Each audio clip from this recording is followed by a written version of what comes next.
Oke, selamat pagi semuanya. Jadi kita pertemuan kali ini kita akan membahas bagaimana kita membuat karakteristik sebuah gempa.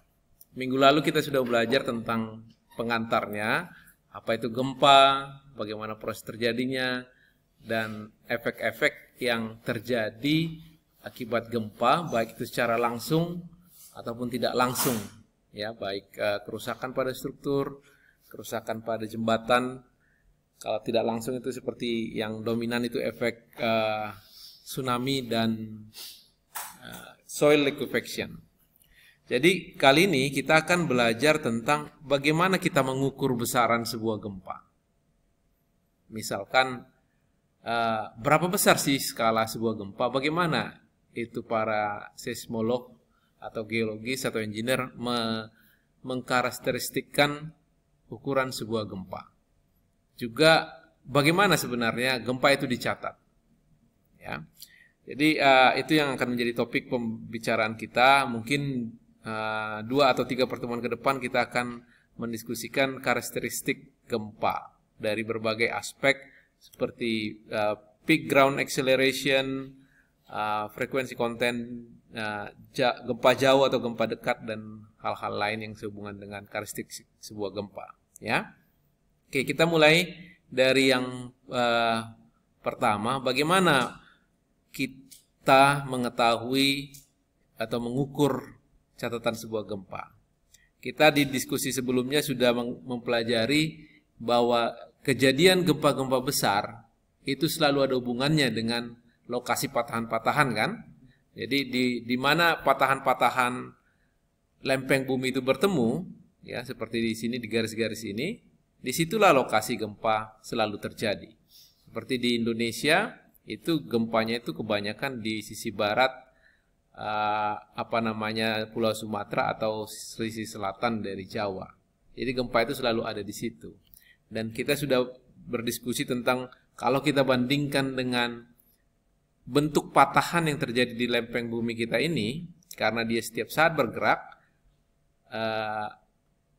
catatan gempa pun selalu berada di daerah tersebut, tidak jauh dari daerah tersebut. Jadi kalau kita lihat garis ini dibandingkan dengan kumpulan titik-titik ini yang membentuk sebuah pola, polanya juga menyerupai patahan yang terjadi di bumi kita ini. Ya. Nah, sekarang bagaimana diskusi selanjutnya? Bagaimana mengukurnya? Bagaimana mengetahuinya? Jadi itu gempa itu dicatat menggunakan alat pencatat gempa namanya seismograf. Ya. Dan di belahan bumi kita ini seluruh hampir merata sudah dipasangin seismograf yang digunakan untuk mencatat gempa. Jadi ada satu website yang bisa dikunjungin, Global Seismic Network, itu akan memberikan informasi tentang catatan-catatan gempa. Coba kita ke situ, di sini ada websitenya, ya. Oke, jadi ini websitenya. Di sini banyak informasi yang bisa kita lihat di website IRIS ini, sebuah research group juga ini yang fokus kepada tentang seismologi, tentang kegempaan. Jadi di sini ada menunya ini maps-nya. Kalau kalian tertarik lokasi-lokasi di mana dipasang seismograf ini. Jadi ini tanda bintang-bintang ini adalah lokasi di mana alat pencatat gempa itu dipasangkan. Dan berbagai lembaga-lembaga sudah juga memasang seismografnya di lokasi-lokasi tertentu. Jadi kalau mau pengen lihat juga instrumentasi yang mereka gunakan untuk merekam sebuah catatan gempa, itu bisa jadi pembelajaran yang menarik juga kalau kalian pengen tahu. Ya, ini internetnya sedikit melambat, mohon sedikit sabar. Ini alat-alat yang dipasang di lokasi. Jadi ini riset ini atau pencatatan gempa ini adalah bidang keahlian seismologis atau geologis juga menggunakan bekerja di bidang ini. Jadi itu intinya dia memasang sensor yang diletakkan di permukaan bumi, sehingga nanti ketika buminya itu bergetar, sensor tersebut menangkap getarannya. Kira-kira begitu cara kerjanya. Tentunya saya tidak terlalu detail masuk ke dalam masing-masing fungsi ini. Ada beberapa hal seperti yang saya sampaikan, seperti GPS itu untuk mengetahui di mana posisinya, ya. Jadi ini ada data-data pencatatnya, pencatat data acquisitionnya seperti begini, ya. Ini mencatatkan gempanya, sensor-sensornya bisa dipasang, ya. Terus untuk komunikasi. Dan di sini juga bisa kita lihat data yang diakses, data yang kita diperoleh sama mereka. Misalkan ini time series data ini adalah data waktu seperti ini, waktu terjadi, ya, waktu terjadi dan berapa besarannya, ya, itu dicatat. Dan itu seharusnya sih nanti saya minta kalian mencari data dari sini, catatan gempa yang pernah mereka buat, ya, itu bisa diperoleh. Itu cukup berguna informasinya untuk kita bisa menghitung berapa beban gempa atau besaran gempa yang harus dipertimbangkan untuk bangunan kita. Jadi walaupun ini sebenarnya yang mengolah banyakkan orang geologis atau seismolog, tapi kita juga perlu tahu bagaimana data gempa itu dari mulai catatan gempa yang pertama sampai akhirnya berujung pada berapa beban gempa yang harus diperhitungkan, ya. Sebagai contoh di sini nih. Di sini ada sebuah peta yang juga masih kalian bisa kunjungi dari Global Seismographic Network itu. Kita di sini bisa ngelihat, nanti bisa linknya diklik di sini ya, bisa dilihat. Misalkan ini informasi mengenai kode gempanya, kode catatan stasiun pencatat gempanya, lokasinya di mana dan koordinatnya di mana. Jadi di setiap titik-titik ini nanti bisa dikunjungin untuk bisa melihat catatan gempa yang ada di stasiun tersebut, ya. Itu yang bisa dilakukan. Atau coba kita klik sekarang ini apa yang bisa kita lihat. Oke, ini dia. Jadi ini ada informasi, artinya itu apa, ya. Catatan gempa ada dalam 10 menit terakhir itu direkod sama dia.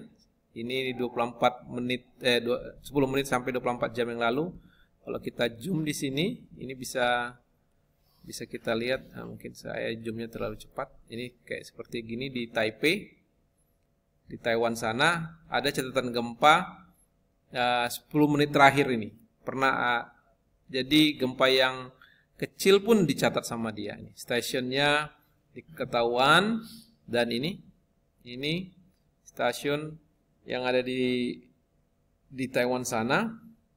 Bentar, ini seperti begini dia, lihat ini dia stasiun apanya? Pencatat nih, dia stasiunnya dia nggak apa?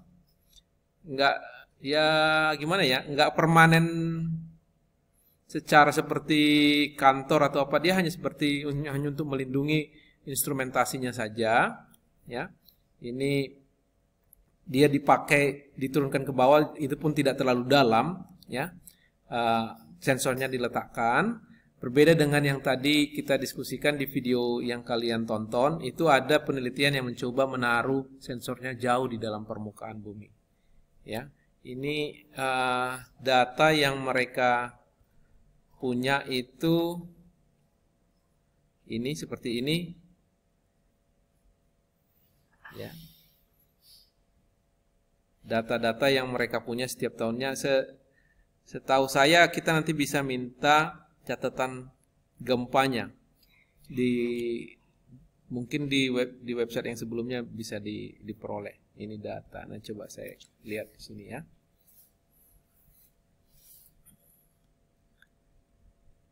Nah, ini nanti bisa kalian lihat di sini data-data yang ingin dicari, ya. Misalkan ini mereka juga punya data-data yang lain. Tapi yang penting sama kita itu adalah catatan gempa. Sebentar saya lihat ini.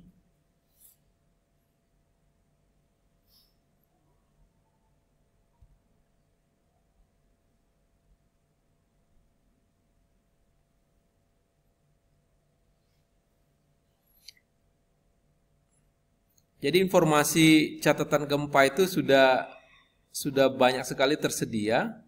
Ya, ini real datanya. Ya, bisa kalian cari-cari. Nanti saya akan coba mintakan kalian mendownload beberapa catatan gempa supaya bisa memperoleh gambaran mengenai catatan sebuah gempa. Sayangnya saya belum terlalu banyak informasi untuk catatan gempa di Indonesia. Ini kebanyakan memang catatan gempa di luar. Saya beberapa kali mencoba cari tahu kemana bisa mencari catatan gempa yang ada di Indonesia. Menarik sebenarnya kalau kita bisa tahu misalnya catatan gempa yang di Liwa gitu atau di Padang, sehingga kita bisa tahu catatan waktunya berapa sih percepatan gempanya dan berapa lama gempa itu terjadi.